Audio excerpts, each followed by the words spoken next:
मिनश्शैतानिर्रजीम बिस्मिल्लाहिर्रहमानिर्रहीम नहमदुहु व नसल्ली अला रसूलिल करीम रब्बि इश्रह ली सदरी वयस्सिर ली अमरी वहलुल उक़दतम मिन लिसानी। या अल्लाह मेरा सीना खोल दे ताकि मैं बात वज़ाहत के साथ बयान करूं और मुझे तौफीक दे कि मैं जो कुछ कहूँगा सही कहूँगा और इसमें कोई गलती ना कहूँगा।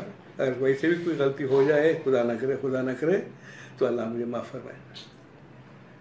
मोहतरम सामीन, मैं आपसे एक मेरी बात रखना चाहता हूँ RMET फॉर मुस्लिम ट्रस्ट के ताल्लुक़ से, जो शहर मैसूर में आजकल जो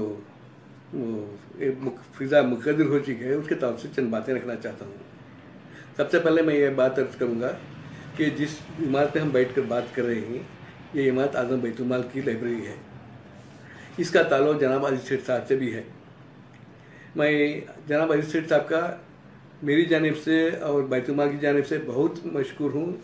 हालांकि शहर मैसूर के मुल्तान भी मशकूर होना चाहिए कि उन्होंने इस सिर्फ इमारत नहीं, शहर में तालीमी इदारे क़ायम किए। उसमें इस इदारे को उनकी बाकायदा मदद मिलती रही। और एक मरतबा ऐसा हुआ, मुझे सऊदी अरब को जाना था, जाने से पहले मैं कुवैत गया था आदम बैतुल काम से। उस वक्त पर मुझे एक वीज़े की ज़रूरत थी सऊदी की। यहाँ के वीज़े ख़त्म हो चुके थे, बंद हो चुके थे। तो सेठ साहब से जाकर मैंने रुजू किया कि मुझे एक वीज़े की कोशिश करनी। तो उन्होंने ये क्या किया, एक लेटर टाइप कराने के लिए कहा। लेटर टाइप कराने के बाद में लेटर पर साइन कर दीजिए, इनको एक वीज़ा की कोशिश मदद की जाए। बॉम्बे को जाकर करना था। तो उसके बाद में क्या हुआ, वो वीज़ा नहीं मिला। मैं चला गया कुवैत गया, कुवैत में ट्राई करके लिया। मगर जाने से पहले सेठ साहब को मिलकर बोल कर गया।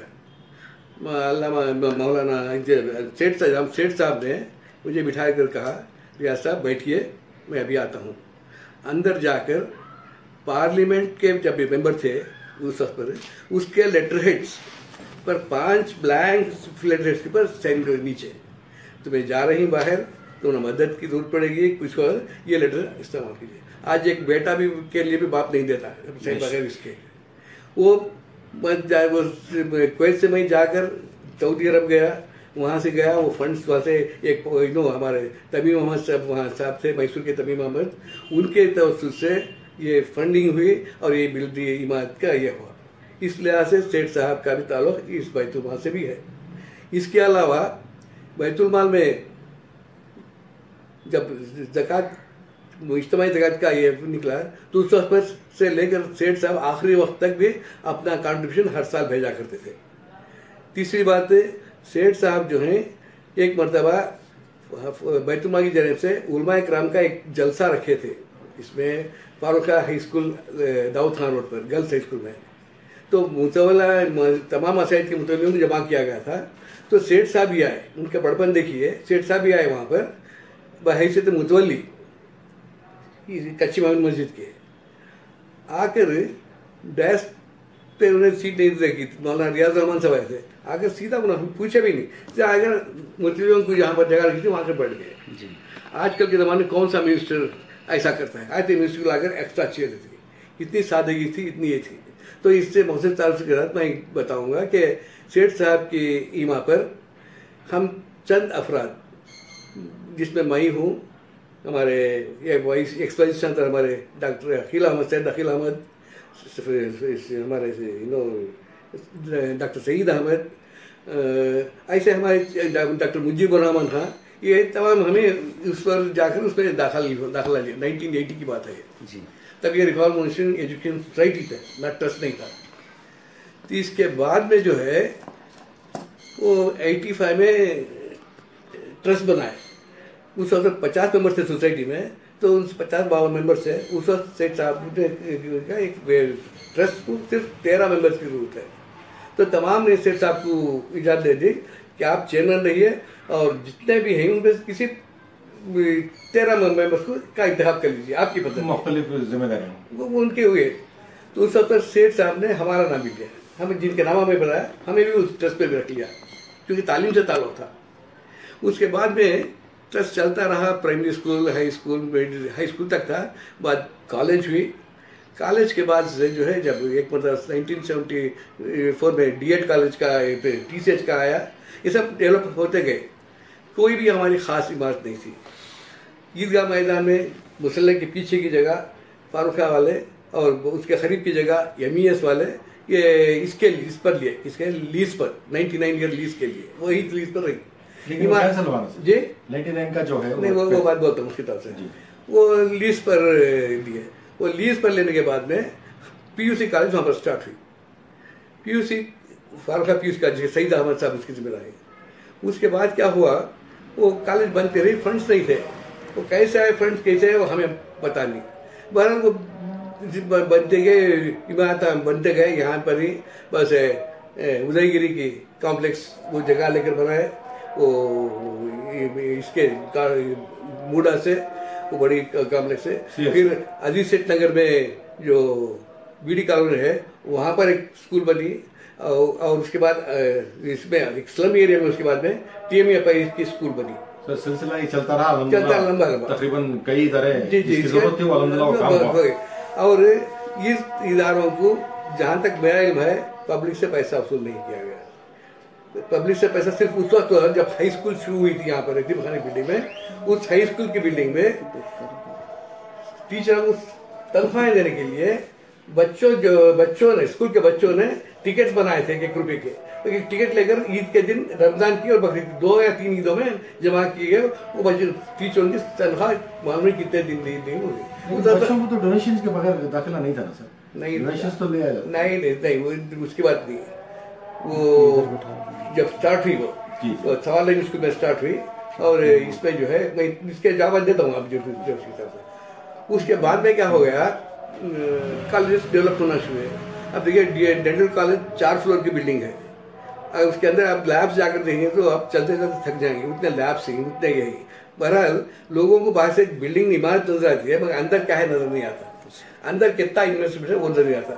बहरहाल इसके ताल्लुक से, इसकी आमदनी खर्च के ताल्लुक से जनाब ताज मोहम्मद खान साहब आर्मी सेक्रेटरी जिन पूरा अख्तियार दिया गया था, तो वो उसके सालों से जवाब दे सकते हैं। उसके सालों से बैंक का है और रसीद पेमेंट्स जो भी है वो भी उनके पास है, कभी भी जाकर उनसे हिसाब ले सकते हैं।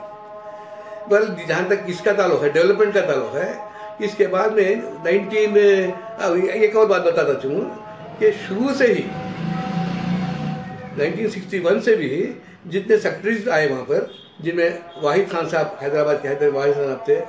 उसके बाद एक 7-8 महीने के लिए मुझे, क्योंकि वो हैदराबाद गए थे, मुझे छाट देकर गए थे।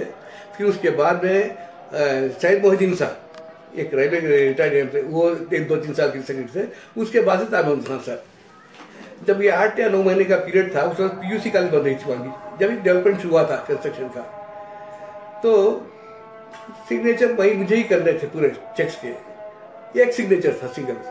तो मैं मीटिंग में सेठ साहब से बोला, सेठ साहब ये एक सिग्नेचर से मुझे डर होता है, मैं मंडिया में मेरी नौकरी, शाम में आता हूँ, शाम में करता हूँ, तो इसलिए मुझे आप इजाज़त दें। तो शोभा फार्मेसी के डॉक्टर अब्दुल रहमान साहब जो भी ट्रस्टी, उनका सिग्नेचर लेकर तुम सर मैं ये सब करो ना को मुझे जिन पर इतमाद है उनको ही दे तुम सो सेक्रेटरी जो भी उनको अच्छे आप जिम्मेदार ही, जब तक आप रहेंगे आप सिंगल कीजिए।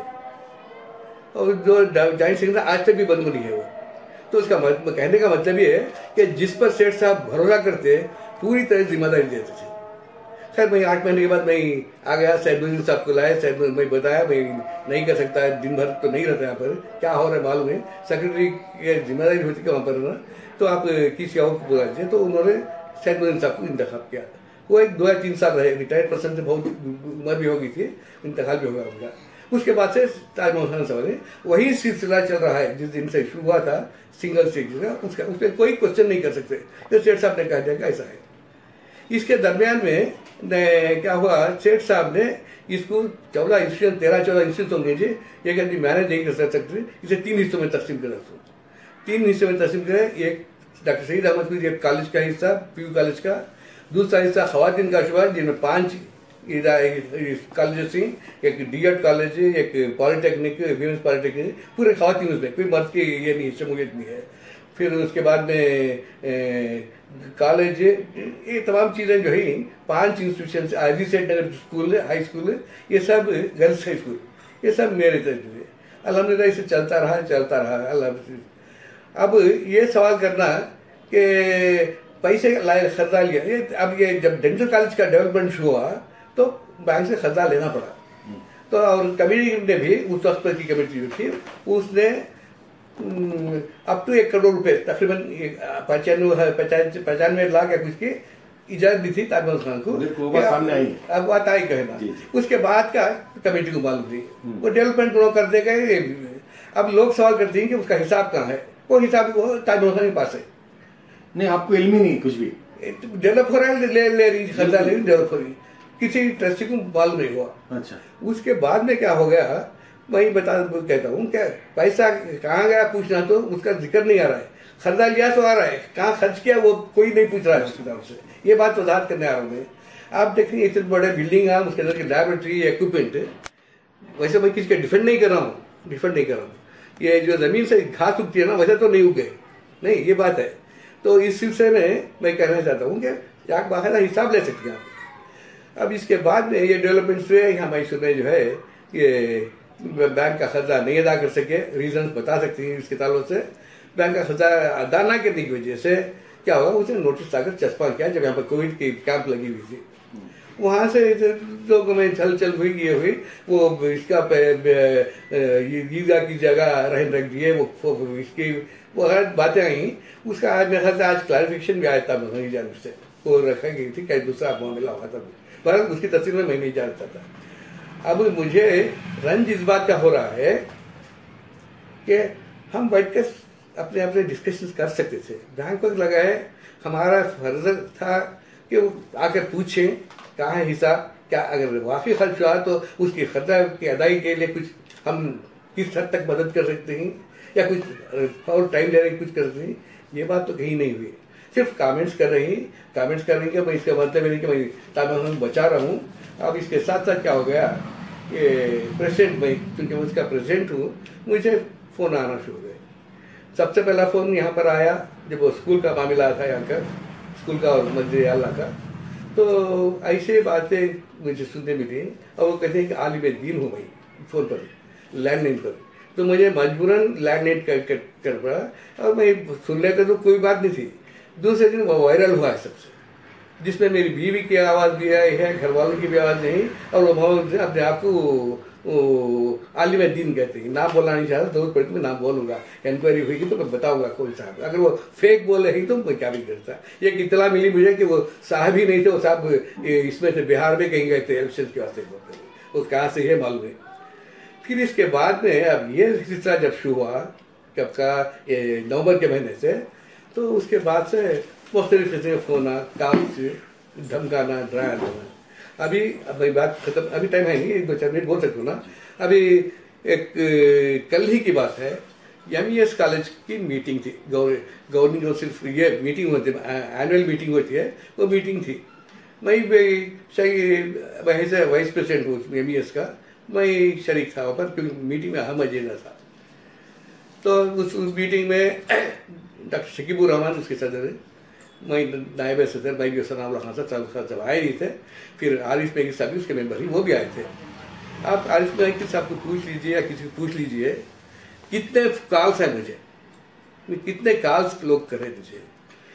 और जैसे मीटिंग चलती थी मैं जाता वापस आता, कॉल्स का रिकॉर्ड है मेरे पास। तो उसके बाद में क्या हो गया, एक आखिरी काल में वो एक साहब मुझे धमकाते ही, और अब मेरे घर के पास लोग आती है, वो क्या देखने आती मालूम नहीं। मेरी बीवी मुझे जाकर दवा खोलने नहीं देती, क्योंकि मुझे यहाँ पर पेस मेकर रखा था, तबीयत भी नासाज है, तो खुद जाती है। अभी 2 आदमी आए थे, तो आते काहे पूछते, नहीं करते, तो घुस कर आए अंदर। कल की बात मैं बताऊँ, कल मैं जो मीटिंग में था उस वक्त पर मुझे कॉल्स है, खास में समझा घर में भी मुझे ये ऐसा हो रही के बोलते घबरा को उनका पैसे से परेशानी है, डायबिटिक पेशेंट। तो उन्होंने क्या किया, मुझे फ़ोन करके, मैं समझो फ़ोन का आया नहीं, क्या पूछ के तो बनाने का परेशान मत तो भूल गया। तो एक साहब लेकर फायर करना शुरू किया, वो उससे सिंगुलर टर्म से ऐसा वैसा बोल कर कहते हैं कि तुम्हें बहैसियत प्रेसिडेंट ताजमहल को पकड़ कर लाकर, नहीं आ रही हूँ ना, पकड़ को लाकर हमारे साथ पेश करना, वरना नहीं तो हमें तुम्हारी फैमिली का देख लेती, यानी तुम्हें छोड़ डालो। ये सुनते ही ये पकड़ा था फोन, यहीं पर पेसमेकर है, मुझे एकदम ये हुआ वाइब्रेशन। और मुझसे ये हस्पताल से कहा गया है, काबिल हस्पताल से, तो साउंड ज़्यादा आता है उसके सही बैठ रहा हूँ, माइक के सामने, इसके सामने आर्केस्ट्रा आता है उसके सामने बैठना नहीं करूँगा। यहाँ तक कि एयरपोर्ट में मैं जब जाता हूँ तो मुझे चेकिंग नहीं होती, और कार्ड दिखाया जाता है तो चेकिंग नहीं होती, ये सिक्योरिटी चेक करती ना, उसे रखती ना, वो नहीं होती मुझे। तो ऐसी सूरत में मुझे परेशानी हुई, मेरे पैर भी लड़खड़ गए, और मुझे मेरे घर का ख्याल आ गया। घर का ख्याल है, जैसी मीटिंग खत्म हुई, अभी मीटिंग खत्म होने के बाद मैं कंक्लूड कर देने के बाद दूसरा डिस्कशन बैठती, मैं भी उसमें शामिल रहता अक्सर। पर कल शकीबुर रहमान साहब से, जो चेयरमैन है, इजाज़त लेकर मैं निकल गया वहाँ से। घर को आया तो वाकई कुछ लोग आए थे वहाँ पर, वो क्या कर, उसके बाद से इससे 3 दिन से हमारे बड़े फर्जंद जो डॉक्टर ही बहुत इसके नर्म दिल के, फिर जो घर में लोग आ रहे हैं, ये कर रही, इसी तरह से इसे पूछ कर मुझे है ना बहुत परेशानी, उन्हें परेशान हो जाकर 3 दिन से नौकरी नहीं गई, और आज भी घर में सो कर खाली डिप्रेशन में आ गई, पूरे डिप्रेशन। हाँ, डिप्रेशन आयोग की शिकायत है डिप्रेशन की, उसमें और डिप्रेशन में आ गई। अभी अगर बताया भाई तुम अभी आज से क्यों डिप्रेशन में है, आज क्लिनिक में नहीं जाएंगे, बताया उनको। तो ऐसी हालत है, ऐसी हालत में अब मेरे पास 3 में से ये कुछ करना है। अब वो सर आप नहीं तो वो ताज मैं पकड़ को लागू सामने रखना कहते हैं, वो क्या को रखना मालूम नहीं, वो क्या करना चाहती है, उन्होंने ढूंढना नहीं चाहते। मैं वाइस प्रेसिडेंट, मेरा फर्ज है कहते हैं, मैं लाकर उनके सामने हाजिर करना, नहीं रहा तो तुम्हारे घर वाले को बच्चा को देख लेते। बच्चे को तो डॉक्टर की बात नहीं बोल रहा हूँ, पोते ही बच्चे हैं सभी हैं। तीसरी बात जो है ये कह रही, बताओ अगर रिकॉर्ड कर सकते हो, मैं रिकॉर्डिंग आती नहीं, मेरे पास तो इसका फोन भी नहीं है, मामूली छोटा फोन है तो उसमें क्या होगा, मैं भी परेशान हो गया। और कल 2 रात से मुझे बिल्कुल नींद नहीं है, 2 रात से नींद नहीं है। जब आप घर को आए थे 3 दिन पहले, तब उस वक्त मेरी बीवी की तबीयत इसी वजह से, जब न्यू जर्सी अमेरिका से उनकी चचेरी बहन को वहाँ वीडियो गया है, वो सुनकर यहाँ पर सालार मजदूर का पेंट क्यों करना, उनके घर को फोन करे उन्होंने, वहाँ से आकर यहाँ पर फोन है, चचेरी बहन हमारी, तो बीवी की चचेरी बहन, तो वहाँ से आकर मैं जब आया मैं आपको अंदर भी बुलाया नहीं, क्या पूछा, मैं बोला जब तक सेक्रेटरी साहब का ये नहीं आता मैं रिमोट्स में नहीं दे सकता हूँ किताबों से। तो आप बोले नहीं क्या, आपके साथ दूसरे साहब भी थे, मगर वो ताजमहल साहब तभी क्या भी नहीं आया था। तो फिर मैंने फौरन कल सुबह में एक लेटर टाइप करा को व्हाट्सएप किया। अभी व्हाट्सएप जाको 2-4 मिनट होंगे वायरल हो गया, वो पता नहीं कौन से स्टेज में मैं रहता है। मीटिंग में हूँ, आसिफ साहब का भी एक फोन आया जो उनके हाथ से बैठक गया था, कोई मुझे भेजी है करके। सर लेटर में क्या लिखे sir? This to inform you that I am under immense pressure from the trustees and well-wishers of RMET, asking me why the RA Secretary is not issuing any statement in spite of several allegations appearing in the print or electronic media. Your silence should not mean acceptance. Please come out with facts, as there is nothing to hide. Incidentally, today, after Asar prayers, a team of 4 persons, including a lady, came to my house seeking my views on the affairs of RMET. I did not oblige them and told them that RA Secretary is the right person to issue this press statement, as he has all the details. Hence, you are requested to give a press statement regarding RMET at the earliest.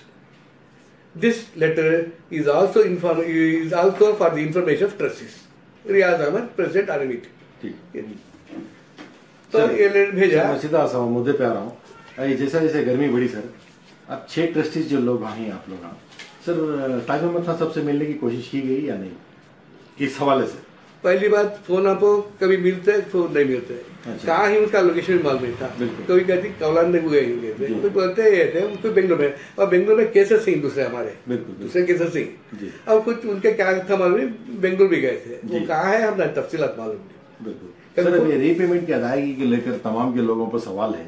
अल्हम्दुलिल्लाह आप बोल रहे हैं development work में कहीं ना कहीं लगाए होंगे, आप ये कहीं नहीं पूरा डेवलपमेंट पर बिल्कुल बिल्कुल वजह है आपकी बात। लेकिन सर यहाँ लोगों का सवाल ये है कि जब 2008 में पेमेंट शुरू हुआ तो 2020 आ चुका है, तो इसकी अदायगी की ना होने की वजह से तमाम मामले बिल्कुल आप बहैसियत सदर क्या कहना चाहेंगे सर? इसको मामले को तोल ना दिया जाए, आप कह रहे हैं बिल्कुल, लेकिन रीपेमेंट वन टाइम सेटलमेंट की जा रही है क्योंकि कोर्ट में है मामला, 6 किस्तें तो देना ही देना है वो लोग, तो ऐसे कुछ मौत ऐसे निकाल कर ताकि मामले को खत्म किया जाए सर। करने की कोशिश की गई, दरमियान में ये शुरू हो गया। अब देना तो है जी, अमाउंट अवधा करना है, क्या ये करना है अभी तक उस तरह से एक करेक्ट क्लियर पिक्चर नहीं मिला। आपको इल्म नहीं है? नहीं किसी को नहीं, किसी को इल्म नहीं है जी। अब इसके तालों से ये बात बताता चलूं कि आर मीटिंग भी बहुत कम हुए, मीटिंग भी कम हुए, और ये मीटिंग्स में टॉपिक आई भी नहीं, कोई ट्रस्टी उठाया भी नहीं वहां पर। अलबत्ता 1-2 ट्रस्टीज कभी कभी उठाए, हमारे बेकरी साहब थे, अकबर सईद साहब थे, उस सब रिजाइन किया, और 4 ट्रस्टीज भी थे जिनका इंतकाल हो चुका है। अहमद आगा साहब, हमारे अब्दुल्ला शीफ सरदार साहब। इतने सालों का गैप, खामोशी है किस वजह से सर? कैसी खामोशी? ये जो लोन के बारे में नहीं, वक्त तो मैं देता हूँ ऐसा बोले। अच्छा, अब वही उसके ऊपर ज्यादा बहस नहीं करना था कि ये बात आ चुकी है, एक से बढ़कर रिपीट हुई है।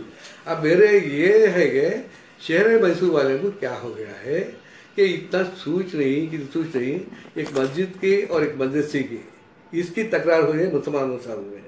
अभी कल एक किसी जमाने में सुना कि बैंक वाला या बैंक का कोई जिम्मेदार कह रहा था हमें तो खामोश है, ये मुसलमान लड़कों मर गई, ये बात सुनने में मिली। फिर ऐसे बातें जितना मोटी बातें होती हैं, और जिम्मेदारी तो हम खर्चा अदा करने की, इसके तार से कुछ सोचना है, करना है। अब यहाँ पर क्या हो गया, अब घर में मेरे पोजीशन ऐसा है, मेरा भी वजाहत कर लीजिए। अब मैं इस तालों से मैं अपने आप को अलग करना चाहता हूँ। इसका मतलब ये नहीं कि मैं अकाउंटेबल नहीं हूँ। जिस दिन पहले था उससे लेकर कर्जा लेने के वक्त तक कोई रहा तो वो चाहे रहो या ना रहो, मेंबर रहो या रिजाइन करो, उसकी जिम्मेदारी बनती है। उस तरीके से मैं भी उतना ही जिम्मेदार हूँ जितना 12 ट्रस्टियां थी, जिसमें 4 अलग प्यारे हो गए।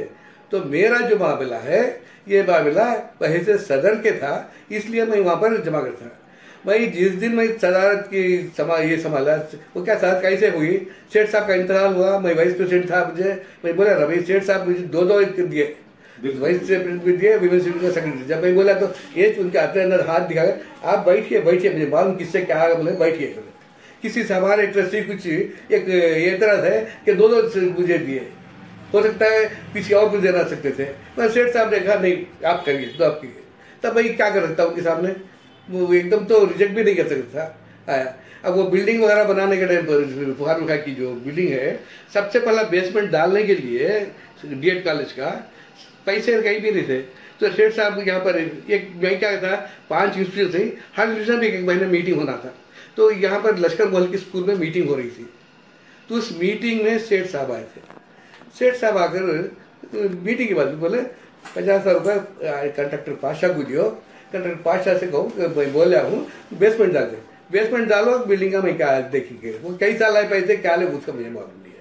ये सेठ साहब के जमाने में, सेठ साहब हमारे ट्रस्टी होने के बाद भी तकरीबन 17 साल रहे सदर के हिस्से। 2001 में इनका इंतकाल हुआ, 2002 से मुझे जिम्मेदारी। तो उस जमाने में भी सेठ साहब भी इसके वास्ते ज्यादा मीटिंग से वास्ते ज्यादा जोर नहीं दिए। अल्लाह बखर सलमान की बहुत एहसानात थे, उनके होम पर बहुत एहसानात थी। अब वो खाम खा वो लाखों उनका नाम इसमें भी आ रहा है। सर आज सालाना पेपर में जो पिटीशन डाला हवाला दिया गया है ताजुल खान साहब के बयान में, सर मुझे ये मालूम हुआ कि मुझे जराये से कि वो पिटीशन जो है, पिटीशन नंबर हाई कोर्ट में नहीं है बोलकर मुझे वो मुझे भाई जानते। यहाँ तक बोल रहा हूँ अंडे शाह वली के बताया इसकी तरफ से, वो फ्रेंड्स की तरफ से मुझे और सईद अहमद से अच्छा याद है कि सेठ साहब बोले थे कि वो अंडे शाह वली के जो उन्होंने सेठ साहब ही शांगी मुतवली थे ना, तो उसके जो पैसे आ रही वो लेकर तुम्हें बच्चा में इस्तेमाल करोगे, इसमें डालो। बिल्कुल, उसके हवाले से राजमोहन खान साहब ने कहा कि जो दिए हैं वो लौटाने हम तैयार हैं, लेकिन बैंक वालों ने सूद डालकर 24 करोड़ कुछ कर दिए हैं। बोलकर वो आज बयान आया हुआ है। नहीं ठीक है, वो बयान आया, उसके ऊपर मैं तबसरा नहीं करना चाहता है। वो एक बात बताऊँ आपको, वो जगह जाकर लेकर कारपोरेशन वाले पैसे दिए। बिल्कुल। सेठ साहब कारपोरेशन के से आए हुए पैसों को लाकर यहाँ पर दिए। अब पैसा आया तो हम ना, अब पैसे को पैसा लेना है कि पैसे को इसके ऊपर कब्जा कर लेना है लोग। अलबत्ता उस वक्त पर ये काम करे थे, ये कतबा लिखा कर वहाँ दुकानों पर गए थे। वो जो 9 लाख रुपए आए थे उसमें वो जहाँ तक मेरे मालूम थे वो 7 या 8 दुकानें या कुछ दुकानें उधर की तरफ जी जी मशरक की तरफ जी मैजेस्टिक लगा बनाए थे। उतनी जगह की हद तक पैसा वहाँ लगा है। जमीन के पैसा लैंड फॉर लैंड के तो लैंड फॉर लैंड का है, हमारा पैसा आया तो हमें जमीन हमारी जमीन है, ये इसकी जमीन तो मेरी नहीं फारूक है की। सर अब आखिर में आप हैसियत सदर क्या कहना है चाहिए लोगों की जुबान पर जो कौम है, आपका मैसेज क्या होगा? ये मामले को तोल ना दिया जाए, बिल्कुल सही है, लेकिन लोन जो लिया गया है उस सिलसिले में अदायगी को लेकर क्या किया जा सकता है? क्या लाए अमल है जो कौम से जो परेशानी है वो खत्म हो जाए? आप क्या कहना चाहेंगे बताइए। भाई मामूली सा काट में पढ़ाने वाला है नहीं सर, भाई पूरी बात कर लीजिए जी। और जो है मुझे बैंकिंग के इसके सिलसिले में क्या मालूम नहीं भाई। 32 लाख करोड़ रुपीस का थे, 32 करोड़ का जिम्मेदारी समझ गया। वो बाद में पता चला कि सुप्रीम कोर्ट का ये है कि जितना खर्चा है उसका दुगना हो सकता है, उससे नहीं हो सकता। तो वे ऑफ करा सकती वो जा सकता है। फिर और कुछ बैंक से अगर वन टाइम सेटलमेंट को बैठ सकते, बिल्कुल बिल्कुल बैठ को देख। हमारे कल की मीटिंग में भी एक साहब ने फरमाया कि कोशिश करो कितने छूट जमा करो उतने दे डालो। अब वो दे डालोगे तो कहाँ से लाना पैसे, वो है सो। मगर वो पैसा 9 लाख की कहता की 9 करोड़ की कहता की जो भी खर्च किया गया वो पैसे 9 करोड़ का खर्च दिखाने के बाद तामिर खान तैयार नहीं। अल्हम्दुलिल्लाह वो बोलते ही कि आगे मैं दिखा दूं। सर इतने दिनों खामोश रहने की जरूरत ही नहीं थी सर। अगर वो उनके पास सब कुछ है तो इतना लोगों की बकवास की जरूरत ही नहीं थी। दे रही आज से एक महीना पहले देते तो बहुत ही बड़ा मामला हो जाता ना सर। बहरहाल वो खुद आकर जो लोन के लिए दिए थे उसकी जो खर्च आप भी बता रहे हैं इशारतन में, वो लोग अगर सफाई दे देते तो ये मामला इतना तूल ही नहीं बढ़ता ना सर, क्या करें वहीं पे खत्म हो जाता ना। इतनी परेशानी कौम में इतनी बातें आती ही नहीं ना सर। अब देखो अब आखिरी में बात खत्म करता हूँ, आपका वक्त भी हो ज्यादा ले लिया मैं। ये इदारे में जब से मैं लिया पूरे ट्रस्टी का साथ रहा। अब मगर मीटिंग्स कम हुए वो है।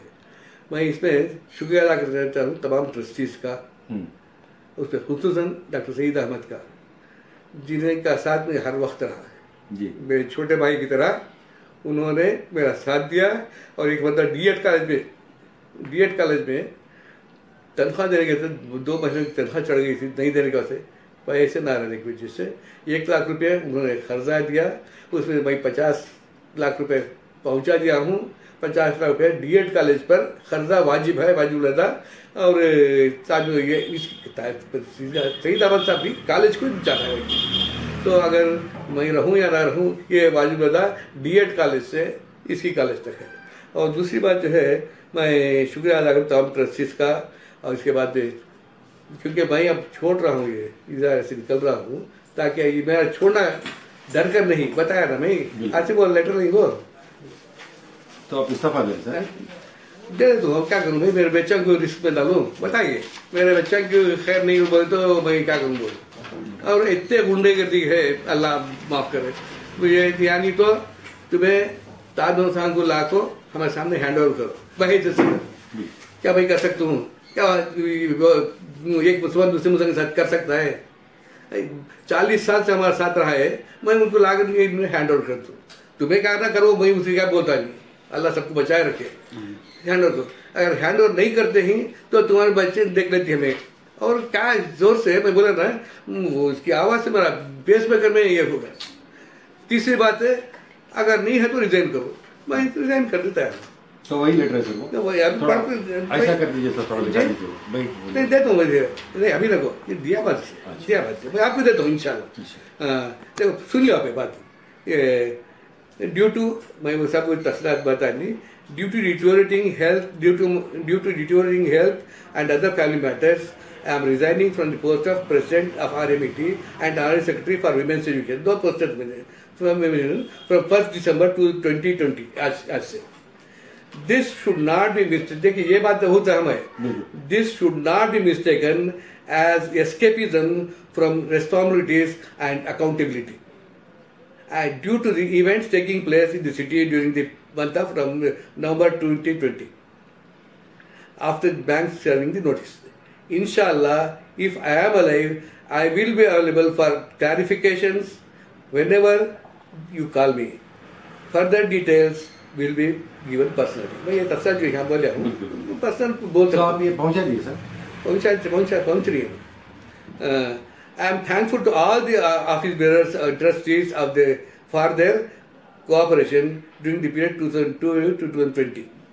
May this resolution help in restoring peace and to resolve their differences relating to RMET among our brothers. May this resolution help in restoring peace and resolve the differences relating to RMET among the brothers. Amin. ये बल लेकर ये दुआ करें. मैं अल्लाह से दुआ करता हूँ कि जो मैसूर सिटी की मुसलमानों में मुकद्दर हुई है, अल्लाह ताला इसकी दे. मैं इसी घर से रिजिंग थी, वरना क्यों बात थी ना. छपना है, छपाना है. अल्लाह ताला हर एक को अच्छा रखे. मैं चाहता हूँ कि अगर इस लेटर से भी मैं तो हट गया, अब इस लेटर से भी अगर लोग खुश हो सकती तो खुश हो जाए. मैं उसी जगह पर बैठना नहीं चाहता, उसी जगह पर रहना नहीं चाहता. वैसे तो मैं वहाँ 20 साल से 18-19 साल से प्रेसिडेंट रहा हूँ. उससे पहले भी ट्रस्टी रहा हूँ. तकरीबन 40 साल से रहा है इसी इदारे में. भाई आजम भाई तुम्हें भी 40 साल हुए. और ये भी एक बात है, ये इसी साल में हम ये दोनों इदारों में दाखिला हुआ, बैतुल भी और इस पे. सर हालात को लेकर आपने ये फैसला किया है जी. आपके जो चाहने वाले हैं उनमें जरूर ये बात संजीदगी से लेते हुए लोगों को जरूर आपकी बात समझ में आएगी. अल्लाह से दुआ है, अल्लाह से दुआ है. अल्लाह मैसूर के मुसलमानों को असल दे, फरासत दे. और ये तो उन्होंने झगड़ा बैठ के आसाम से रिजॉल्व करे. और हो सके तो खर्चा की अदायगी में भी आकर अपना ताउन करे, पेश करे. बेटी अल्लाह सबको माफ करे, सबको माफ करे. अल्लाह उस शख्स को माफ करे जिसने बार बार मुझे तंग किया फोन पर, और घर में हर वक्त तंगी होती है फोन की वजह से. अल्लाह उन तमाम को माफ करे. मैं इंतजार किसी तरह ये नहीं कर जाता. अल्लाह सब बिल्कुल. और ये जो है मैं ये करना चाहूँगा कि जो एक बात से जमीन का अब भुला भी आ रही है, तो अल्लाह सबको नेक तौफीक दे. एक यहाँ पर एक बात याद रही तो बोल रहा तो देखिए. और तनवीर साहब के इसमें वो कहते रियाज साहब आते कौन मैं तैयार हो जब भी बोला मैं हाजिर होता हूँ, बुलाने आता हूँ. क्या मेरे पीरियड में हुई और जिनके का मुझे इल्म है वो करा कि नहीं करे वो करे, मैं बोल सकती. वो हालत वैसे थे जो ट्रस्टीज थे, ट्रस्टीज के इसके तरह मिताल से बोलता हूँ. अजीज साहब का एक ख्वाब था, हमें अक्सर कहा करते थे जब फारूक आबदी